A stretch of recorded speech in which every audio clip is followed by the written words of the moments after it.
Hello, Gerard. Thank you for coming over to our interview, and we have the pleasure to have you sharing with us your experience working with Abbott. So what's, in your opinion, the key elements in developing a successful relationship with Abbott? I think the most critical element was the alignment of our goals along with Abbott. They wanted to build their capability in China, and we needed to leverage our scale for both our distribution and logistics businesses in China. This gave us very critical alignment in terms of the overall objectives. So that was a key aspect of it. The next element was really demonstrating that both our respective businesses could join forces to effectively work together to achieve this objective and deliver on the ambitions that we'd set through our goals. What we ended up doing was we developed a two-sector development plan. One was in the east with Shanghai at its core. The other one was south with Guangzhou at its core. We tested 4 cities to see that the plan could work. And from that, we were able to scale up. We started, I think, with about 14 or 15 cities. We ended up last year at about 130 cities. This year at 150, and in 2010, we're targeting to get to 200 cities. So that was a fairly formidable scaling up that we've done, and I doubt we would have been able to achieve that if we hadn't aligned our objectives. The other aspect, and the thing that led to its successful aspect, was to ensure that we were clearly aligned. There was a responsibility of what Abbott was going to be responsible for and IDS was responsible for. They were there to create the demand, ensure the product was there. Our job was in terms of execution, from pricing to in-store merchandising, visibility, penetration, and all of those really led to the success that came out as a result of that. And I think to make sure that everybody was aligned from the top down, we had monthly reviews. And this really enabled us to ensure that we were on track and any deviations were corrected quite quickly. So that was, if you like, in a summary, the fundamental aspect of it. So people often talk about the importance of Guangxi when doing business in China. How important was that in developing Abbott's business? I don't think Guangxi is exclusive to China. I think that relationships are important to all business efforts across the globe. I think the most important thing is to develop credibility and trust with your partner. And I think for this, it required solid execution on our part. And if we did that right, I think that performance then led to trust and respect, which are, I think, underlying fundamental aspects of having a successful relationship. The 2 most senior managers of IDS and Abbott at the time sat down and every year set stretch goals. What this very quickly did was to develop a sense of very strong sense of confidence and trust, particularly with the respective head offices, both for IDS in Hong Kong as well as Abbott's head office in Chicago. They felt that the team was building by delivering their targets very clearly. There was an understanding of the strategies, there was alignment, and this led to an outcome where credibility and trust permeated not just at the operational level, but throughout the organizations, including the 2 corporate head offices. I think after the first year, this really started to snowball because the Abbott head office was prepared to increase the investment. This was matched by IDS. So it really became a self-fulfilling prophecy. And this translated to very, very strong levels of growth. I remember when we started in 2004, the net turnover was about $37.5 million US, or about 300 million RMB at the time. We will close 2009 with sales at about $375 million US, and that's slightly over something of 2 billion RMB. So a very, very significant growth level. And this remarkable record has now led to China being the 2nd largest market for Abbott outside the United States, which is very, very considerable and achieved in only 4 years. That's really a remarkable result within such a short period of time. So what management qualities will require in order to build a successful customer relationship with Abbott? We had to develop a very effective working relationship with not just the head of Abbott China, but also with all his subordinates that work with that. I mean, we were very fortunate. The head of Abbott was very direct and very clear in what his expectations were. And therefore, what we had to do was to really make sure that there was a line throughout all levels of the organization. I think apart from the alignment of the senior level, one of the critical things we also had to achieve was to really listen and take the time to understand each other's needs and perspective. That was a very important quality, because had we not been able to do that, then I think any misunderstandings would not have been able to be cleared up. We had to be a good communicator, and by that I'm not really talking about presentation skills or being able to talk to someone, but really it was the ability to listen and to digest and seek clarity.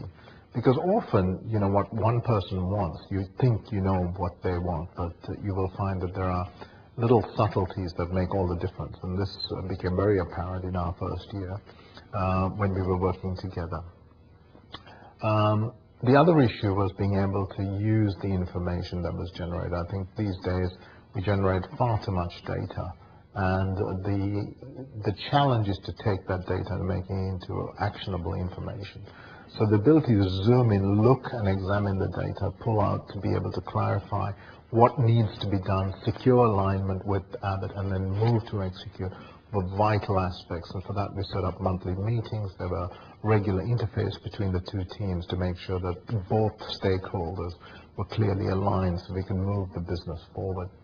The other thing that I think fundamentally we needed was to be proactive, and I think this was one of the things IDS in particular did very well.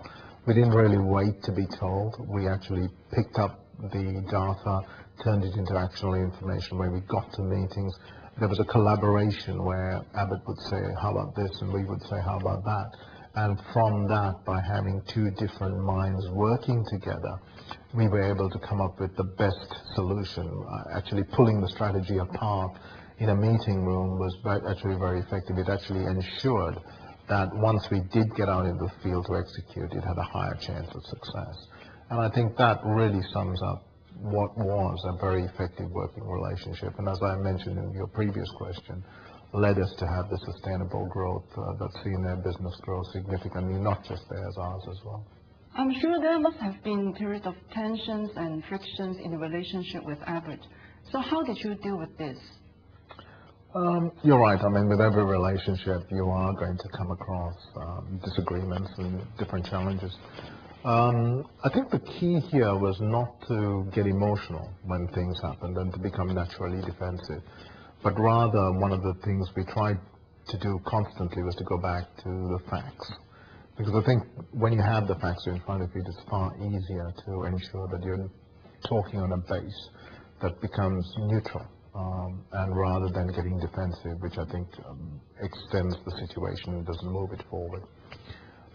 What we did was always listen to the issues, just re-clarify what was required to do, and then move on that basis.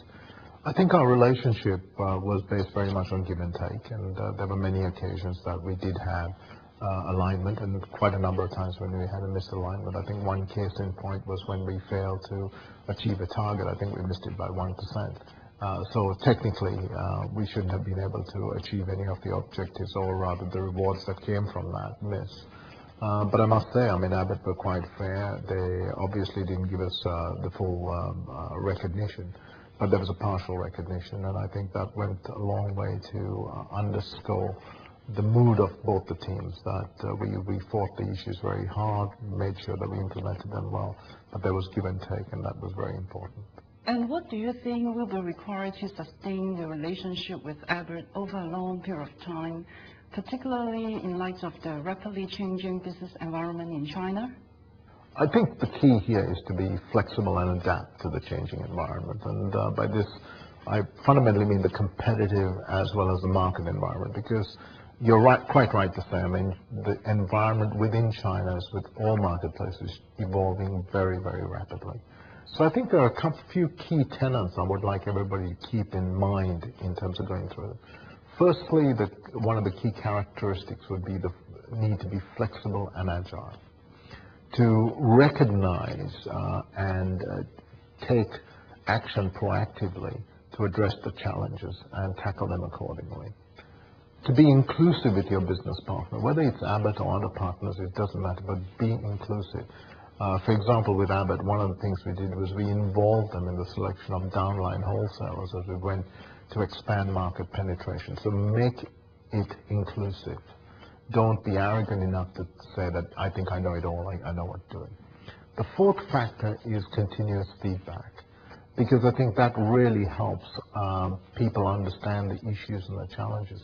And I think by doing this, this was, I think, another critical factor that helped IDS and Abbott strengthen their relationship, because Abbott saw, as a consequence of these behaviors, IDS being a very transparent partner.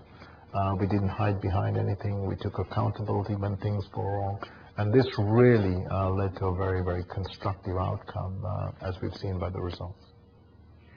Last but not least, what lessons can you draw from your experience working with Abbott? I think the key lesson I would take from this is that we should never take any of our customers for granted.